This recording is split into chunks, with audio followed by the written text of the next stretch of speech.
क्या आपने कभी आलू पे सेफ्टी पिन लगाई है? नहीं लगाई तो आज की वीडियो ज़रूर देखिएगा। बहुत ही ज़बरदस्त सी टिप्स एंड ट्रिक्स आपके साथ शेयर करूंगी जो आपको बहुत अच्छी लगेंगी।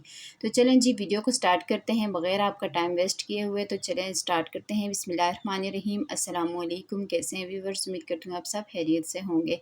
तो आज की टिप नंबर 1 मेरी जो है वो सिंक एरिया किचन का जो है वो बहुत ज़्यादा इस्तेमाल होता है, और जब सिंक जो है बहुत ज़्यादा इस्तेमाल होता है तो इसका जो शाइनिंग है, इसकी चमक दमक जो है वो बिल्कुल ख़त्म हो जाती है। तो इसको हम किस तरीके से दोबारा से नया करेंगे, किस तरीके से इसको चमकदार बनाएंगे जो देखने में भी अच्छा लगे और हमारा किचन भी इसके साथ बहुत ही ज़बरदस्त सा लगता है। तो यहाँ पर आपने क्या करना है, केचप लेना है। कोई भी साशे आपके पास एक्स्ट्रा पड़ा हुआ है तो आपने वो लेना है। एक्सपायर केचप है तो वो भी चलेगा। साथ में आपने बेकिंग सोडा डालना है। तो यहाँ पर आपने ये दोनों चीज़ें डालने के बाद ना अच्छी तरह से सिंक के सारे एरिया में आपने अच्छी तरह से फैला देनी है। जैसे ही अच्छी तरह से फैला देंगे तो आपने कोशिश करनी है कि इसे 10 मिनट तक इसी तरीके से छोड़ देना है। उसके बाद आप जब वॉश करेंगे तो आपका सिंक जो है बिल्कुल नए जैसा हो जाएगा। इसकी चमक जो है दोबारा से वापस आ जाएगी। तो अगली टिप मेरी जो है वो केचप अगर आपकी स्लैब पे गिर जाता है तो इसको आप बिल्कुल भी ऐसे उठाया ना करें, ऐसे फेंका ना करें। ये बहुत ही काम आने वाली चीज़ है। तो यहाँ पर हम केचप के साथ अपनी छुरियों को तेज़ करेंगे। वो कैसे? क्योंकि इसके अंदर जो है सिरका पड़ा होता है, खटास होती है, तो इसकी वजह से ये हमारे जो क्लीनिंग का काम भी करेगा और साथ में हमारी छुरियों को तेज़ भी करेगा। तो यहाँ पर आपने 2 छुरियाँ लेनी है और इस एक की बैक साइड पर आपने इस तरीके से इसके सामने वाली साइड पर आपने बैक साइड आपने रगड़नी है। तो यहाँ पर ये देखें, इस तरह से करने से ना आपकी जो छुरी है ये इसकी धार भी बहुत ज़्यादा तेज़ हो जाएगी, और ये अगर इसके ऊपर ज़ंग वगैरह भी लगा है ना तो ये भी बहुत अच्छे तरीके से इसकी भी सफाई हो जाएगी। तो यहाँ पर ये देखें, बहुत ही सिंपल से तरीके के साथ मैंने दोनों छुरियाँ जो हैं बहुत ज़बरदस्त सी जो है तेज़ कर दी हैं। इस तरह से आपकी छुरियाँ जो हैं वो दोबारा से चमक दमक में भी वापस आ जाएगी, और छुरी जो है वो पुरानी से पुरानी भी होगी ना, वो भी नई लगेगी, और इसकी धार भी जो है बहुत ज़बरदस्त सी तेज़ हो जाएगी। तो उम्मीद करती हूँ आपको ये टिप अच्छी लगी होंगी। तो चलें जी अगली टिप की तरफ चलते हैं। अगर तो आप कहीं सफ़र पे जा रहे हैं तो इस सफ़र पे जब जा रहे होते हैं तो टूथब्रश तो साथ लेके जाना ही पड़ता है। अगर हम इनको ऐसे ही इकट्ठा रख देते हैं ना तो ये इनके जर्म्स जो हैं एक दूसरे के साथ लगते हैं। आपको बहुत ही सिंपल सा तरीका बताऊंगी। अगर टूथब्रश के साथ कैप नहीं है तो आपने बिल्कुल भी नहीं घबराना। इस तरीके से फॉइल पेपर लेना है और सारे ब्रश के ऊपर आपने इसको लगा देना है। जैसे ही आप इसको ब्रश के ऊपर लगाएंगे ना तो इसकी शेप जो है बहुत आराम से पकड़ लेती है। जिस तरह भी आप इसको शेप में डालें तो ये फॉइल पेपर जो है वो उसी शेप का हो जाता है। तो यहाँ पर इस तरह से अगर आप इसको रखेंगे ना तो आपके जो ब्रश हैं वो बिल्कुल जर्म्स फ्री हो जाएंगे। अब जब मज़े की बात तो ये है कि आप इसको जब इस्तेमाल करेंगे तो इसकी जो कैप है वो भी इस तरीके से बन जाएगी। इसको अब आप निकाल भी सकते हैं, दोबारा से आप इसको यूज़ कर सकते हैं। तो ये देखें, इस तरह से इसकी कैप बन गई। अब जब आप ब्रश करेंगे ना तो उसके बाद आप इसको दोबारा से रीयूज़ कर सकते हैं। तो उम्मीद करती हूँ आपको ये टिप अच्छी लगेगी और आप इसको ज़रूर फॉलो करेंगे, और मुझे कमेंट बॉक्स में ज़रूर बताइएगा कि आज की सारी टिप्स में से आपको कौन सी टिप अच्छी लगी है। अगर टिप अच्छी लगती है तो प्लीज़ आपसे रिक्वेस्ट है कि वीडियो को लाइक ज़रूर किया करें। अगली टिप की तरफ चलते हैं जी। अगली टिप मेरी जो है वो भी बहुत ज़्यादा अमेजिंग है। तो यहाँ पर ये मेरे पास पत्ती का जो खाली रैपर होता है ना वो है। तो ये बहुत अच्छी क्वालिटी का था, तो इसको मेरा फेंकने का दिल बिल्कुल भी नहीं कर रहा था कि मैं इसको फेंकूं। तो मैंने सोचा इसका भी कोई ना कोई जुगाड़ लगा ही लेते हैं। तो यहाँ पर इसका ऊपर वाला हिस्सा जो है वो आपने कट कर लेना है इस तरह से, अगर आपके पास भी है ना। तो ये इनकी जो क्वालिटी होती है बहुत अच्छी होती है, और ये देखने में भी बिल्कुल बुरे नहीं लगते। जब सामने भी रखे हो ना तो ये बहुत अच्छे लगते हैं। तो यहाँ पर आपने इसका आधे जो हिस्सा है इसको अंदर की तरफ फोल्ड कर देना है। अगर आपके इसको स्टेपलर करना चाहें तो आप इसको स्टेपलर से भी अंदर से अच्छी तरह से फिक्स कर सकते हैं। तो मैं यहाँ पर इसको ऐसे ही रखूँगी, ये बहुत अच्छी तरह से ये ऑर्गेनाइज हो जाएगा।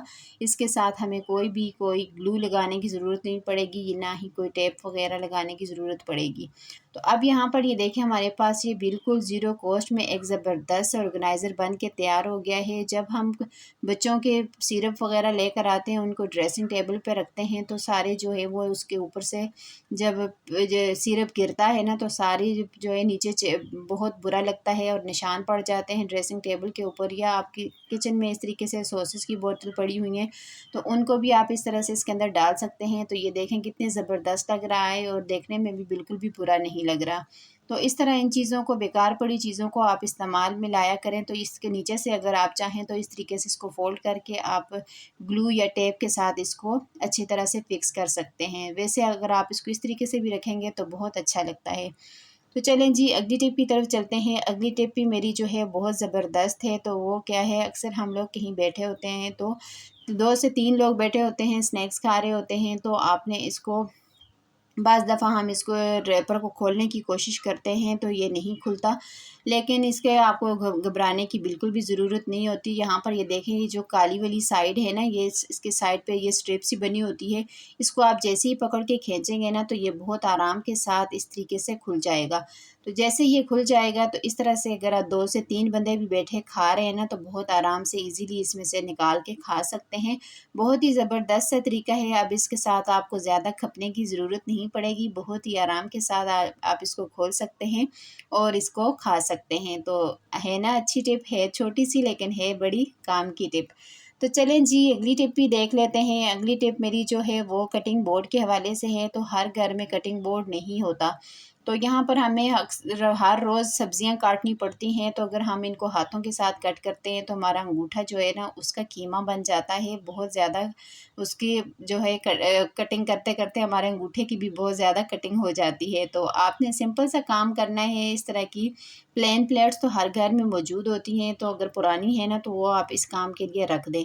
तो यहाँ पर इसको अच्छी तरह से वॉश करके आपने इसकी बैक साइड पर इस तरीके से सब्ज़ी वग़ैरह आप कट करेंगे, तो बहुत आराम के साथ कटिंग होगी। बिल्कुल भी आपका कोई पैसा नहीं लगेगा, ना ही आपका ज़्यादा टाइम ज़ाया होगा और ना ही आपका हाथ ख़राब होगा।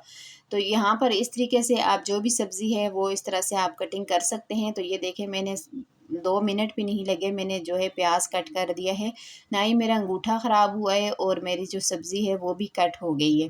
तो चलें जी अगली टिप की भी देख लेते हैं। अगली टिप मेरी जो है वो भी बहुत ज़्यादा अमेजिंग है। तो वो क्या है, अगर आपने कभी ये आलू के ऊपर सेफ्टी पिन लगाए हैं, नहीं लगाए, तो आज मेरे कहने पर एक दफ़ा लगाएंगे तो आपके हज़ारों की बचत होने वाली है। तो यहाँ पर आपने क्या करना है, एक आलू लेना है, उसको अच्छी तरह से वॉश कर लेना है। अब अगला काम आपने क्या करना है, सेफ्टी पिन लेकर इसके अंदर आपने अच्छी तरह से इस तरह से सुराख करते जाना है। इसका मकसद ये है कि इसका जो जूस है ना, वो सारे का सारा बाहर निकल आएगा इस तरीके से करने से। तो वीडियो बहुत ज़्यादा लंबी नहीं है, 10 मिनट की वीडियो है। तो प्लीज़ आपसे मेरी रिक्वेस्ट है कि वीडियो को स्किप ना किया करें, वीडियो को फुल वॉच किया करें। इससे आपको भी फ़ायदा होगा और मुझे भी फ़ायदा मिलेगा। तो यहाँ पर ये देखें, इस तरीके से मैंने इसको सारा अच्छे तरीके से सुराख कर दिए हैं। अब जैसे मैं इसको प्रेस कर रही हूँ तो इसके अंदर से जूस निकल रहा है। तो यहाँ पर हमने इस अगली चीज़ इसके ऊपर डाल दी टूथपेस्ट। अब आपने इसको कहाँ पर किस तरीके से इस्तेमाल करना है, तो गर्मी की वजह से हमारे हाथों की जो रंगत है वो बहुत ज़्यादा ख़राब हो जाती है, स्किन डल हो जाती है, बहुत ज़्यादा ब्लैकनेस हो जाती है स्किन के ऊपर। तो आलू का जो जूस है और साथ में टूथपेस्ट, ये दोनों इतनी ज़बरदस्त चीज़ें हैं।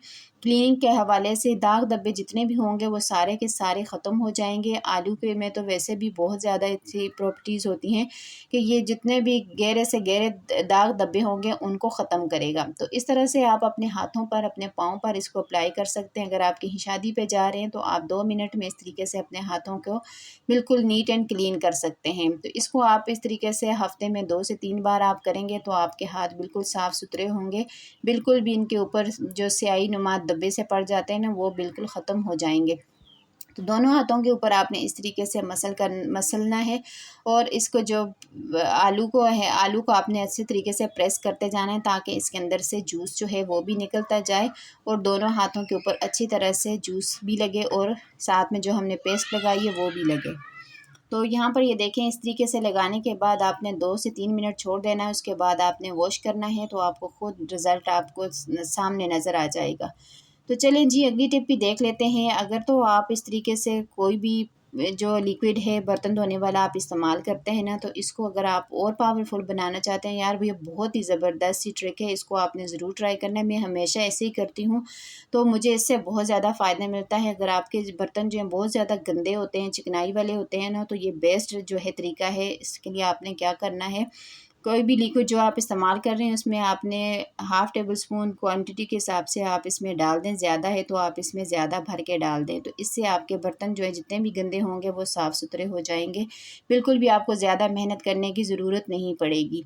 तो इस तरीके से आप करके रख दें तो ये बिल्कुल भी ख़राब नहीं होगा, और ये आपका जो है जहाँ पर आपके 10 दिन चलेंगे वहाँ पर 20 दिन ये निकलेंगे, और ये आपका बहुत ज़बरदस्त सा लिक्विड बन के तैयार हो जाएगा। तो ये थी आज की मेरी सारी टिप्स। अगर आपको अच्छी लगती हैं तो प्लीज़ आपसे मेरी रिक्वेस्ट है कि मेरी वीडियो को लाइक कर दिया करें। चैनल पर नए हैं तो चैनल को सब्सक्राइब करने में बिल्कुल भी कंजूसी ना दिखाया करें। अपनी दुआओं में याद रखा करें और मुझे ज़्यादा से ज़्यादा सपोर्ट करें। आप लोगों की सपोर्ट की मुझे बहुत ज़्यादा ज़रूरत है। तो इसी के साथ ही अपनी दुआओं में याद रखिएगा। फ़ी अमानिल्लाह। अल्लाह हाफ़िज़।